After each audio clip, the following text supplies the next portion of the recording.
Jam e sigurt që gjatë takimeve tuaja jeni informuar për kërkesën e fundit të SPAK-ut për të arrestuar zëvendës kryeministre Belinda Balloku, kërkesë që ka ardhur në kuvend një muaj më parë dhe akoma deri në sot kuvendi nuk e ka autorizuar SPAK-un. Do ta përfshini të ngjarje në raportin tuaj për kolegët evropian dhe nëse po me çfarë vlerësimi do ta përfshini këtë ngjarje? Faleminderit.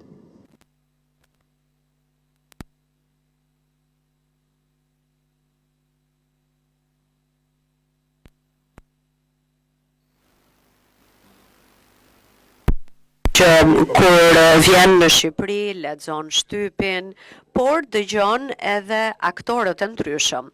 Megjithatë, më duhet të them që së pari, Parlamenti Evropian nuk komenton çështje juridike apo ligjore dhe mendoj që gjithashtu është edhe një standard i mirë evropian që të institucionet të kryejnë punën e tyre dhe në këtë rast SPAK-u dhe institucionet e tjera duhet të bëjnë punën e tyre, me gjetjet e tyre, ashtu si që mendojnë ato në bazë të legjislacionit, gjithçka që mendojnë ata që është e nevojshme. Ne kemi thënë gjithashtu që të gjitha institucionet duhet të mbështesin punën e SPAK-ut, por natyrisht nuk është për kuvendin apo për Parlamentin Evropian që të ndërhyjnë apo të bëjnë komente për ndonjë rast specifik. Dhe meqense më pyetët edhe për kuvendin e Shqipërisë, unë jam gjithashtu i sigurt që me këtë përbërje që ka, do të bëhen të gjitha diskutimet e duhura dhe vendimet e duhura që do të merren në bazë të kushtetuesës ose të rregullores së kuvendit.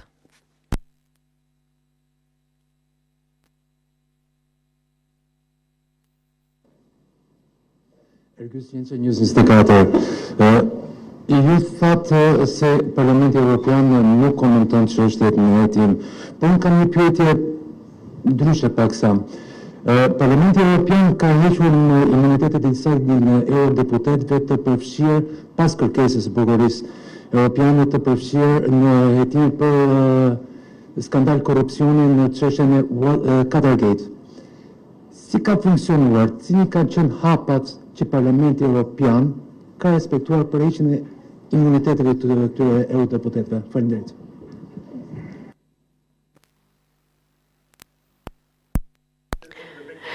Unë kuptoj dhe kontekstin e pyetjes tuaj, por nuk duhet të harrojmë që rregullat për këtë çështje janë pak a shumë të njëjtat në standarde në vende të ndryshme dhe në parlamente, por pak a shumë. Pra ka edhe diferenca, mund të kenë bëjnë me faktet kohore, me çështje procedurale e me gjëra të tilla. Pra mund t'ju them që Parlamenti Evropian thjesht ka ndjekur rregulloren e vet kur vjen një kërkesë e tillë.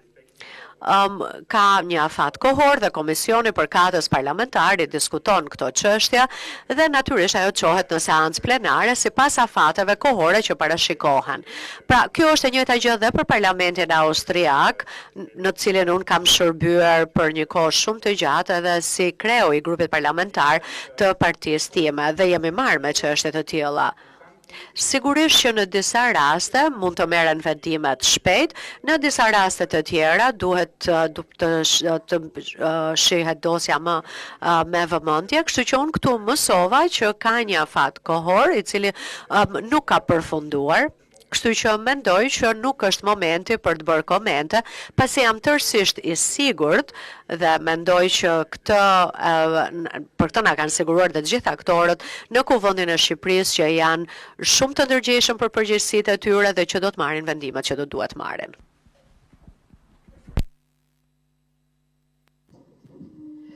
Fiorella Belesha, CNN. Ju keni takuar të gjithë aktorët politik dhe zyrtarët të shtetit. Jemi në një situatë ku vërtet Shqipëria duhet kryej një sër reformash për të shkuar drejt Brukselit, por edhe një kriter është i rëndësishëm, kriteri politik. Duke që ky kriter politik të paktën në realitet nuk po funksionon në Shqipëri, ku opozita ka dalë në protest, kërkojnë qeveri teknike, majoranca thoshte që ne do të miratojmë të gjitha reformat me apo pa opozitën, madje ligji që kërkon integrimi, majoranca me në krye kryeministrin Rama ka thënë që ne do të miratojmë pa i diskutuar, pasi duhet që do ecim përpara. Pasi keni takuar, të paktën sipas perceptimit tuaj, kush nuk e do dialogun politik, Partia Socialiste apo Partia Demokratike? Dhe a jeni në kushte për aq sa ju keni kuptuar nga politikanët, a jeni në kushte ku Shqipëria duhet të shkojë drejt një qeverie teknike? Faleminderit.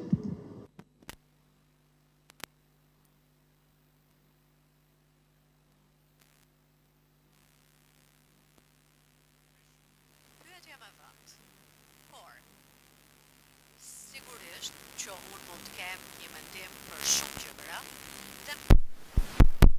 që është e rëndësishme që si politikan ti ke mendimin tënd personal, mendimin tënd politik, ke vlerësimin, ke idetë e tua, por duhet të përmbushësh gjithashtu edhe rolin tënd institucional.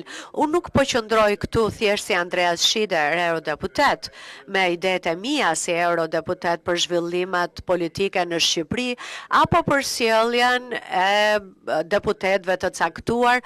Unë qëndroj këtu si relatore apo raportuesi në Parlamentin Evropian nga Komisioni parlamentar për çështjet e jashtme. Pra, këtu nuk është për çështja për mendimin tim personal, por mund të formulohet në një kuptim më të gjerë. Dhe ky kuptim më i gjerë është ky që ne si Parlament Evropian, dhe e kemi vendosur këtë gjë dhe në raportet e mëparshme, që ne mendojmë që ka ardhur koha tashmë që kultura politike në Shqipëri të bëjë një hap përpara. Çfarë do thotë kjo?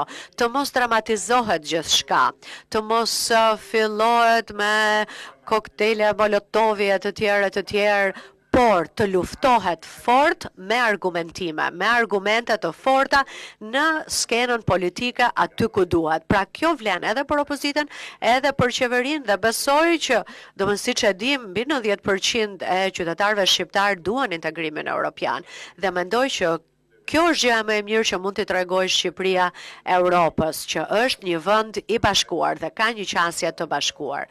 Dhe unë mendoj që bashkëpunimi brenda kuvendit për disa çështje po ecën goxha mirë, për shembull mësova kohët e fundit edhe që ka unanimitet për disa çështje të politikës së jashtme dhe do të uroja shumë dhe do të doja shumë që edhe çështjet të tilla europiane të sjellin edhe ndryshimin e kulturës edhe në çështje të tjera. Pra, përmirësimi i kulturës politike është njëra gjë.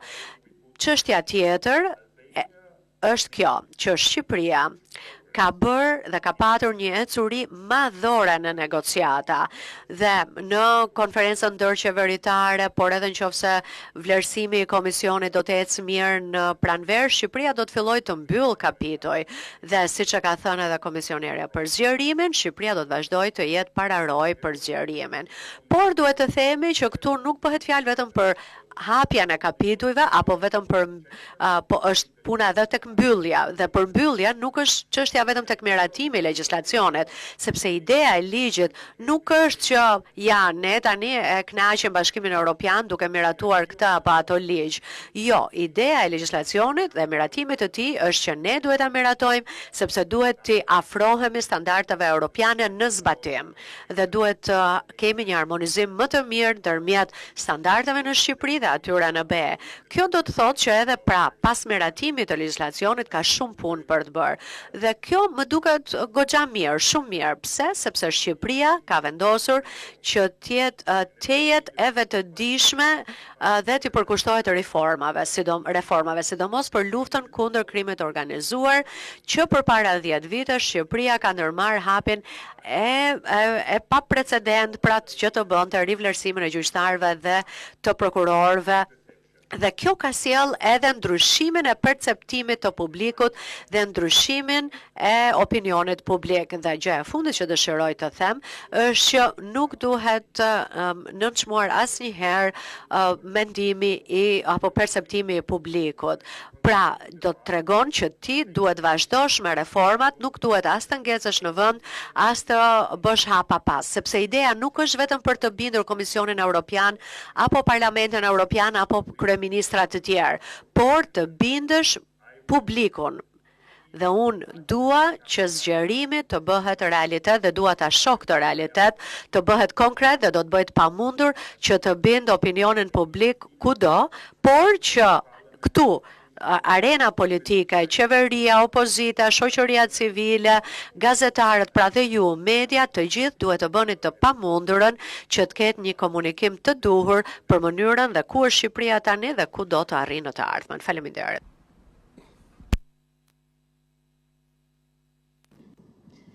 Geriola Hate, Top News. Një pyetje sa I takon masave të sigurisë të arrestit në Burg, ka pasur pretendime nga aktorë të ndryshëm në vend, të cilët pretendojnë se niveli I personave të cilët qëndrojnë në Sheli pa një vendim gjyqësor të formës së prerë është shumë I lartë krahasuar me standardin e Bashkimit Evropian. Ju çfarë qëndrimi keni për këtë çështje? Faleminderit.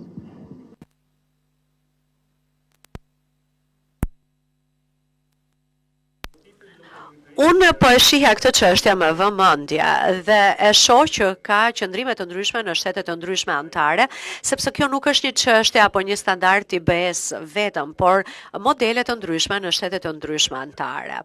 Kjo është një çështje e cila duhet të trajtohet, duhet të diskutohet. Që do të thotë që ne kemi vënë edhe në agjendën tonë në diskutimet e institucioneve, po kjo ka të bëjë edhe me të themi edhe me edukimin e magjistratëve, natyrisht edhe me vakancat që ka sjell procesi I rivlerësimit, një proces I cili ka qenë shumë I thellë dhe është dashur që vakancat të plotësohen me magjistrat dhe një proces që po vazhdon, kështu që sa më shpejt që të ndodhë, aq më mirë do të jetë. Isa? Nga Ora News, ju pak më herët e përmendet Molotovin që është përdorur në protesta e opozitës. Pyetja ime është shumë e drejtë për drejtë për Parlamentin Evropian, për juve si raporter, më e rëndësishme është një demokraci me Molotov apo një stabilokraci me kupolin e qeverisë të akuzuar për korrupsion? Faleminderit.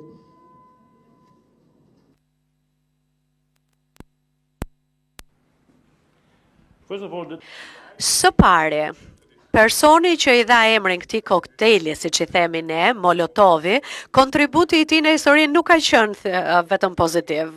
Besoj e dim, kështu që demokracia me Molotov nuk është e mirë. Së dyti, dhe që ta themi qartazi, kur pra javën e shkuar ne pam fotografi në media për protestat në Shqipëri, që dukeshin dramatike. Pastaj vjen në Shqipëri dhe shikon një situatë shumë pak dramatike se ajo që u gjenerua nga fotografitë. Dhe kjo është që do thot pra që duhet të jemi të ndërgjegjshëm edhe për perceptimin që ju prodhoni nga media edhe në mendjet e qytetarëve europian. Pra, unë e di që shqiptarët dhe demokracia po funksionon mirë, që ka debat në kuvend, që ka debat edhe deri në orën 4 të mëngjesit, siç ka qenë rasti në kuvend, që ka hapësirë për opozitën, për deputetët e opozitës dhe të mazhorancës të diskutojnë këto çështje. Pra, është një demokraci normale ku ndonjëherë e ke qef dikën, ndonjëherë e urren, ndonjëherë je kundër, ndonjëherë ke të njëjtin mendim, por let mos ta mbi dramatizojmë gjën, ta dramatizojmë pra më shumë se ç'duhet. Unë mësova kur kam ardhur këtu që situata është më pak dramatike se ç'na duket ndonjëherë dhe mendoj që është edhe më e rëndësishme që të vim të gjejmë mesin e artë. Pra, përgjigja për pyetjen tuaj, a duhet të zgjedh ndërmjet njërës apo tjetrës, nuk do të zgjidhja asnjërin. Thjesht do të zgjidhja funksionimin normal të një demokracie. Argen?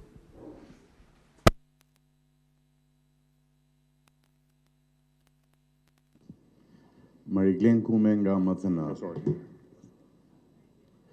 Referuar një dosje të prokurorisë së posaçme, Spakut, për Akshin, kryetari I opozitës në Shqipëri, Zoti Berisha, ka denoncuar se ky grup I strukturuar kriminal I etiketuar, I cilësuar kështu nga Spak, ka eksportuar të vendet armike ose të grupet armike të NATO-s, informacione të NATO-s që I disponon edhe Shqipëria.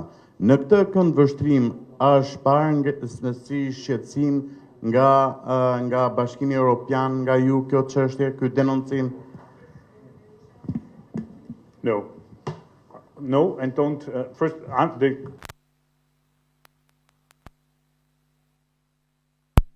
Më bëni pyetje për gjithçka që thot Berisha dhe që unë bëj komente për gjithçka që thot ai, sepse edhe unë pastaj do më duhet të dal nga roli im institucional.